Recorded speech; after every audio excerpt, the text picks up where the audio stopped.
Grace in My Space. Today we are going to have a mudroom reveal.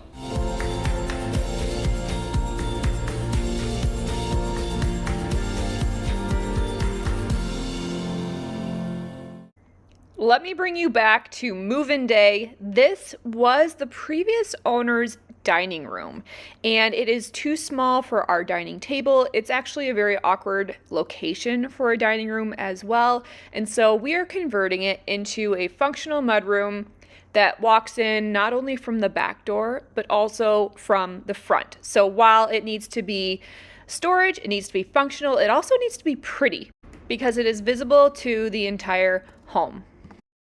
So the first thing that I tackled before we did any construction was building these IKEA cabinets, which I have a full tutorial linked up for you in the description if you'd like to do your own assembly. And I used these for our coat storage, hats, gloves, all of the mudroom items. And then in month 3 of our renovation, our contractor got to laying our flooring and also installed the built-ins to the wall with some crown molding. We added heated flooring, which is a game changer for Michigan mudrooms with all of the wet boots and mud that gets tracked through. To have that heated flooring is a very big help and has been very toasty warm. So we had all of this laid throughout the entire mudroom and into the back bathroom laundry room combo, and then put down this beautiful tile from Bedrosian's Tile, which I will also link up for you in the description. And we used large format tile for not only the beauty, but less grout lines to clean, and I will always stand behind that decision. Then I started building a DIY peg rack for coat, hat, and backpack storage, and I also have a tutorial linked up for you for this in the description. If you're interested in making your own, it is very beginner friendly and doable for somebody who does not have a lot of building or DIY experience. I really love the functionality that these add. I did a double layer of pegs so we'd have plenty of storage. And during month 4, I also got rid of the red on the walls and painted this color called Santorini Blue by Benjamin Moore. And I started adding a custom chair rail with this reeded wood molding. Now, as much as the kids want to be involved, I invite them to be, so you'll see them pop in for a few nail holes, a few painting projects. But overall, this is a very simple chair rail that is custom made from reeded molding that I cut into the height that I wanted and then flipped vertically so that the reeding would be going up and down rather than horizontal as it came originally. I just use brad nails to connect it to the wall. I tend not to use construction adhesive as well for my wall molding because I change my mind too easily, and construction adhesive will tear your drywall apart. So I usually just use nails. And then I added this modern shoe mold to the top and bottom to cap it off and give it a finished edge. And let me tell you what, I filled about 1,000 nail holes and caulked about 1,000,000 seams. This was a very tedious process, not difficult, just time consuming, but I really love the detail that it added.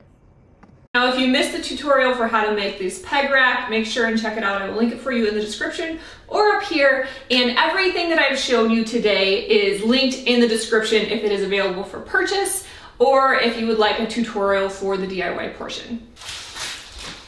So excited about this. Game changer. More tripping over shoes. So the mudroom has been missing 2 things. It has been missing, number 1, shoe storage, but also number 2, a little table for, like set the coffee mug down, put on the jacket, have a drop spot for keys, things like that. Just something very small and simple. And this is going to solve both those problems in one. Let's build this from you to home. There were a few different things that drew me to this specific piece from You to Home. Number 1, it has these beautiful cross pieces on the sides, just a little extra detail, super cute. It also has the wood top, so it's really classic and it will go with multiple different styles of decor.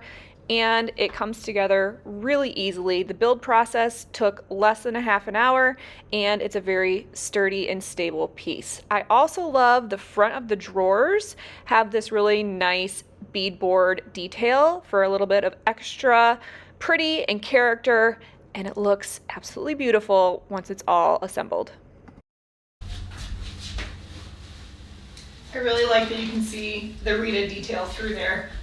I also really like that while it anchors to the wall for safety reasons, it doesn't rest on the wall. It has 4 legs. It stands on its own. It can float in the middle of the room if necessary. A lot of these kinds of shoe storage cabinets anchor to the wall because they only have 2 front legs, and this one has all 4 for extra stability, and I really like that.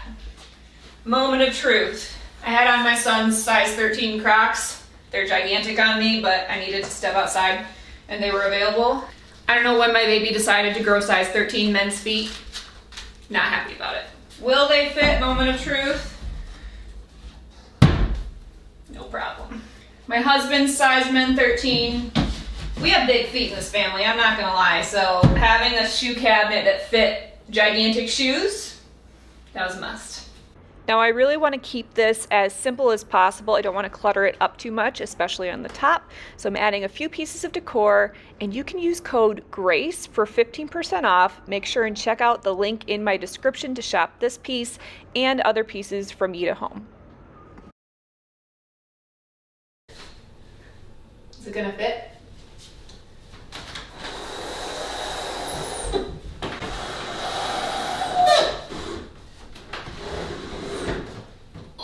Stuck.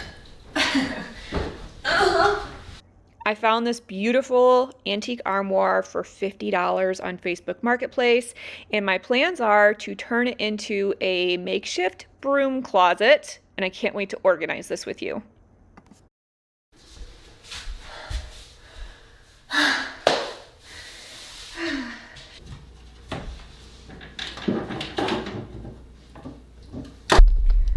Somehow I want to fit all of that into that.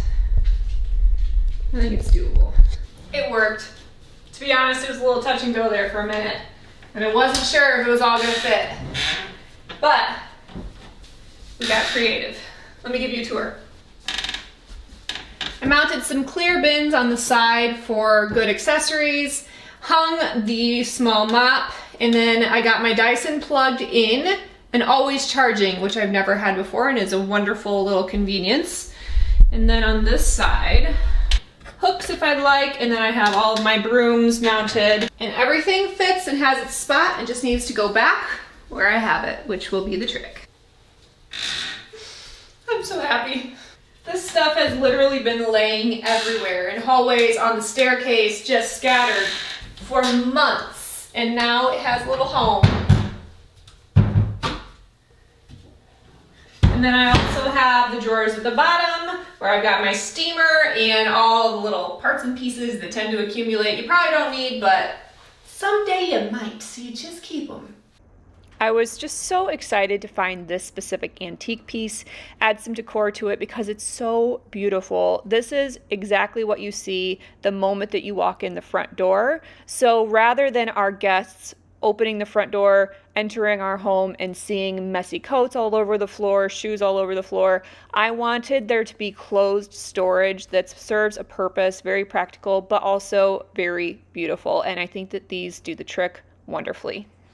And on the opposite side, our new shoe cabinet will help corral the chaos. The one element that I was really missing was shoe storage, and it's a really beautiful way to hide shoes as well. Now, I am under no illusion that this is going to look like this every day, all day. I know there's going to be coats, backpacks, but that's just part of life, and I think it will work out just fine.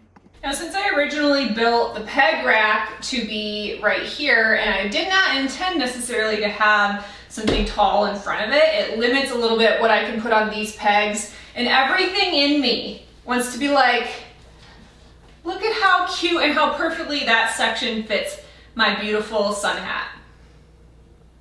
But you know what? That's not reality. Actually, that's more my reality, let's be honest. So I'll still have this side, that side for longer jackets and backpacks, and I might even add some more pegs over here. Now, we do live in Michigan. Mud and melting snow is a daily occurrence, And so I do still have this side, a little cutie stool, take shoes on and off, rug for drying shoes before I pop them into the shoe cabinet, so I'm not putting actual mud into the cabinet. And I think that this will work better than the situation we had before. So now knowing that we have the pegs over here, on this side we have a wall of wardrobe cabinets. Should I also add pegs here? I'm feeling like maybe I should. Or maybe I should just train my family to actually put their coats in the wardrobe instead of only on the hooks. That is a battle I'm not sure I want to fight every single day. What would you do? Thanks so much for watching. I hope you enjoyed seeing this process. If you've missed our entire renovation journey, I will link the playlist in the description. Also linked in the description is this product from You to Home with a discount code, as well as how to build my IKEA cabinets, as well as all the organizational materials that I used in this video and all the product sources. Make sure to hit that subscribe button. Stay tuned. I really hope, if you've been following along on the renovation, the kitchen will be my next reveal.